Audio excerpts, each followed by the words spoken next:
Okay, so we've talked about the float test and using that to tell you, if you have larvae in your field and then how big they are. But the next step, I think, would be to actually assess larval root injury. And so we told you that you need to look at nodes 4 through 6. So once you've identified those nodes, that's a good starting place. But I should say that I think the best time to assess root injury is usually around the beginning of July or when you start to see silks come out in the field. And that just, or if you start to see beetles in the field or any of those kind of cues would be a good place to start assessing root injury, because you know that larval feeding is about wrapped up, so you're going to have a good estimate of what those larvae did to corn roots in the field. So I have two different roots here, and you can see they look quite different, but they both have very good things on them to look for. So I wanted to start with this root. You can kind of see these these small brown roots. If you got really close, you could see that they look like they've been fed on, but these kind of dead looking root tips on these longer roots, we call that scarring. So this is from corn rootworm larval feeding, except we don't typically count this when we are assessing larval root injury. In comparison, this is what a fairly healthy root would look like. It's nice and white. You can't see any scraping off of the outside of those roots. The end of this root actually has a little bit of scarring and feeding on it, but the root itself looks very good. But once you start to see kind of that brown tissue, that means that tissue is dying, and that's typically from corn rootworm larval feeding. So this root here, all of this brown dead tissue is from corn rootworm larval feeding. And so you can see from a distance just that it looks very brown, but once you get up close, you can actually start to see that larvae have kind of peeled away some of that outside tissue, and sometimes you can even see where they've tunneled in to the root. But that would be injury typically from first instars, so the very small corn rootworms that have just hatched out of the egg. And then the larger larvae tend to feed on nodes 4 through 6, which is what we'll discuss when we talk about the 0 to 3 node injury scale. This is a great indicator that you have larval feeding. It may also be a good indicator that you have variance if this particular corn plant came from a field that was considered first year corn. So maybe it was soybean last year or some other crop. If you saw scarring in first year corn, that would maybe be an indication that you have a variant population. So scarring, although it's visible and maybe can tell you a few things about the field, it doesn't count actually when we are looking at the 0 to 3 node injury scale. So I wanted to start with this root here to show you how to do the 0 to 3 node injury scale. So like I said, we're only looking at nodes 4, 5, and 6. And I think it's important to note that this brown tissue could easily be mistaken for a few other things, especially early in the season before we would see corn rootworm larval feeding. So remember that larval or egg hatch, so larval feeding would usually begin in mid-May.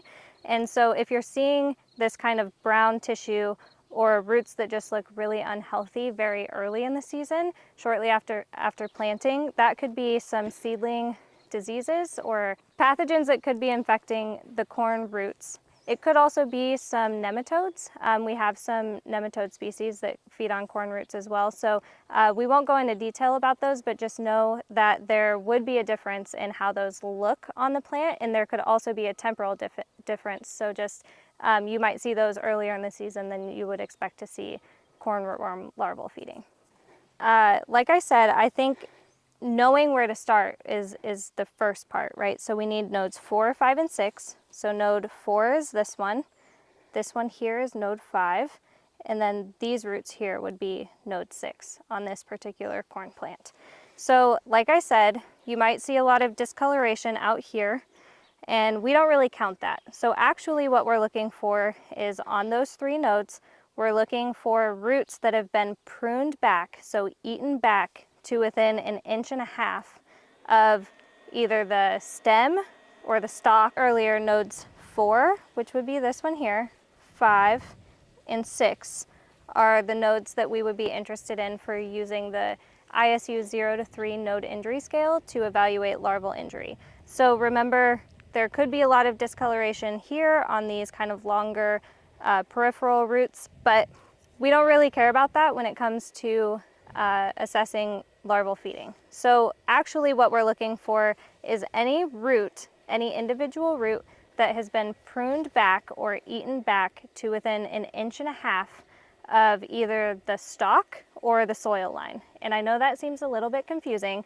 but we pointed out earlier that these brace roots could have some feeding, and typically those, so like this brace root is actually node 6, and a good chunk of that brace root is actually above ground, and the corn rootworm larvae are not coming out of the ground to feed on those roots. So what we care about is if they have been pruned back to within 1.5 inches of the soil line in this case. For a lot of these nodes, it'll actually be the stalk that would be considered the end point. So just looking at this one, this would be a really quick, easy rate if I were actually rating this. What we're looking at is on node 4, we could, there's a few different ways you could do this. If every single one of these roots individually are pruned to within 1.5 inches, and some people have a way of knowing that on themselves. So I know just from experience that from the tip of my finger to this knuckle is 1.5 inches. You can see that a lot of these are less than that. So this would be an easy one where we could say this is a 1, right? All of those roots are pruned to within 1.5 inches. However, what I think you could do if you were being a little more precise or scientific with this is if you wanted to count the number of roots that are on an individual node. So let's say 1, 2, 3, 4, 5, 6, 7, 8, 9, 10, 11, 12, 13, 14, 15, 16. And then you can count how many are pruned to within 1.5 inches. In this case, it's all of them. But if it wasn't, you would count how many are pruned and take a fraction. So you would say 12 out of 16, that would be a 0.75 on the 0 to 3 node injury scale. But what you want to do in the end is count how many roots on node 4 are pruned to within 1.5 inches, how many on node 5, and how many on node 6, and then add them together to get a score between 0 and 3. So a 1 would mean that one entire node is pruned back to within 1.5 inches, and we have a good way to relate yield loss to the node injury scale. So if we had an entire node that was pruned to within 1.5 inches of the soil line or the stalk, that would be equivalent to 15% yield loss from corn rootworms alone. And then if we had another entire node, so if we had 2 nodes, a score of a 2 on the 0 to 3 node injury scale, that would be another 15% or 30% yield loss. And then same thing for the 3. 45% yield loss is what we could see with the maximum score on that node injury scale. We could see 45% yield loss, and that's just from corn rootworm feeding. That doesn't account for any pathogens that might have infected this plant or any drought stress or other just different things that could be happening to these corn plants. Something that is really important in entomology and integrated pest management is knowing where the economic injury level is for a particular pest. And so that means at what point are we seeing bushels per acre being lost? At what point are we losing money from that pest in the field? And so for corn rootworm, it's actually very small.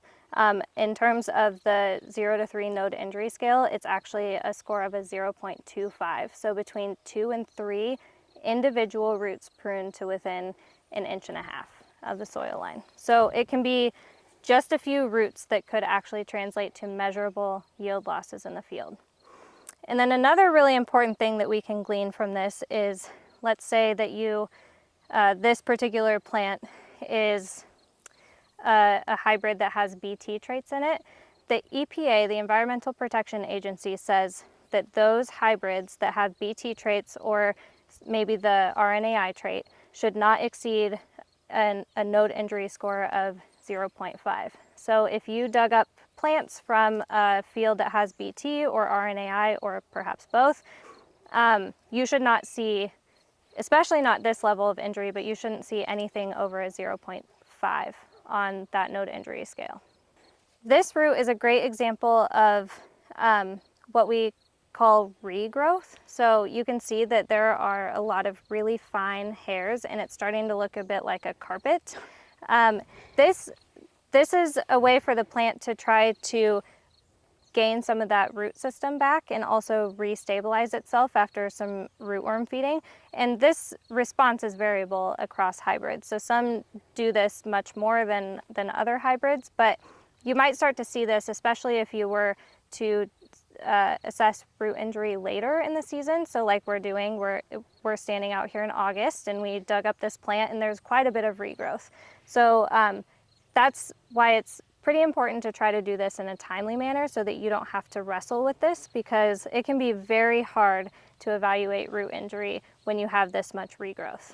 Another thing that's really important to consider is that when you have this kind of regrowth, or if you just are in a year where we have really good moisture, the conditions are really nice, or if you just have really excellent soil, it can be really hard to notice that you might have corn rootworm larval feeding. You may not see the lodging that's really extreme. Those plants might look really, really healthy, but you could still see the root injury or the node injury score exceed that economic injury level of 0.25.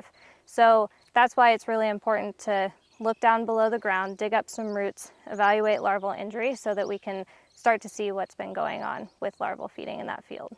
So if I were to try to rate a root that looks like this, it has a lot of regrowth, it's a little bit more challenging to see than this one that we looked at together earlier.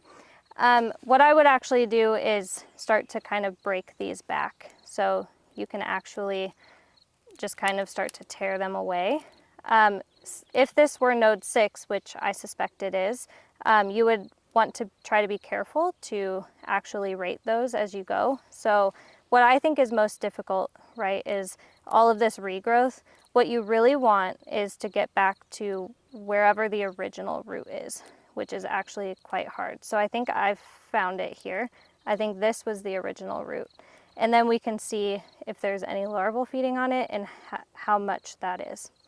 So I think underneath all of this regrowth, we actually have quite a bit of rootworm feeding. So I'll just kind of tear away this outer node here, and then, yep, a not so fun surprise. You can see that entire node is destroyed. So that root looked really, really good, right? Until we started peeling away that regrowth. So now we can see all of this scarring that happened, which of course we don't count on the 0 to 3 node injury scale, but we can see there's quite a bit of feeding. This entire node is gone. And then I think quite a few of the next node is pruned to within 1.5 inches. So we might actually have something close to a 2 on the node injury scale, even though that root looked really, really good when we pulled it out of the ground. You know, I think of like younger larvae feeding on 4, and then as they get bigger, but it actually seemed like the biggest larvae were feeding on this one. Does that mean that the feeding started earlier this year with like we had accelerated degree day, so like all insect development was ramped up, and do you think that means that third instars were feeding on smaller plants? I don't know if that's true or not. Okay. Yeah. So typically, if this is node 6, which I think it is on this plant, we would expect to see that those larger larvae were feeding on this node. So we would expect a lot of injury because larger larvae eat more, they're pruning the roots more. We would expect to see more injury here, but I think what might have happened this year, since we saw that this node, which I think is node 5, is actually the most pruned, I think what might have happened here is those larger larvae were feeding on a very young corn plant, so these roots hadn't even been developed yet. So I think this would be kind of a special case. We don't usually see this, but you can see how it would be easy to totally miss that if you didn't kind of break back these regrown roots to see what was going on with that plant. Yes. And so like this example, it's pretty symmetrical. You have about, similar amount of feeding all the way around the ring or the node. In some cases, you could have planting conditions that are too wet or too dry, and farmers are planting maybe into compacted soils, and you get asymmetrical growth of the root system. So there may be some cases where you have a lot of feeding on one side and you have a more normal root system on the other side. So know that it may not always be like a complete node gone. It may be a few roots on the side of 4, 5, and 6, and the injury accumulates. So if it's a 0.5 and then it's a 0.6 and it's a 0.8, you add those together to get a final node injury score. Yes, that's a great point. We've seen in some really compacted fields that kind of get that tomahawk look to them. One side can be completely destroyed, but the other side looks wonderful, and that still would count toward, maybe it's not a complete node, but as you add them up, it can start to reach 1 or 2 or 3. I mean, when it comes to sampling insects, especially below ground insects, more samples are better. And you want to use a checkerboard approach if you can. This is a really hard ask to do because digging up corn plants, preparing them in a way where you can see the roots all the way down to the stalk, takes a lot of time and it's very hard labor. But if you're able to do kind of a checkerboard, say 30 plants and a representative sample of the field, you would get an overall estimate of node injury for that field. So whatever management strategies you're using, that field, that year, you would have a score. And so it would help. So knowing what your score is, especially if you're doing it over time, if the scores are going up, that means your yield loss is going down. Or so if you're, I don't know how to say that. So if you're measuring node injury scores over time and you're noticing that the numbers are starting to creep up, that would be an opportunity to be proactive and change up what you're doing. So especially if you're surpassing the economic injury level, if you're surpassing a level which would be considered unexpected damage if you're using transgenics, there are a few alternatives that we may consider recommending so that you're not using excessive inputs that aren't really doing a good job. So this is really hard work to assess root injury, and we have an alternative that's not quite as accurate but is still a good way to assess what's going on in the field at our next stop.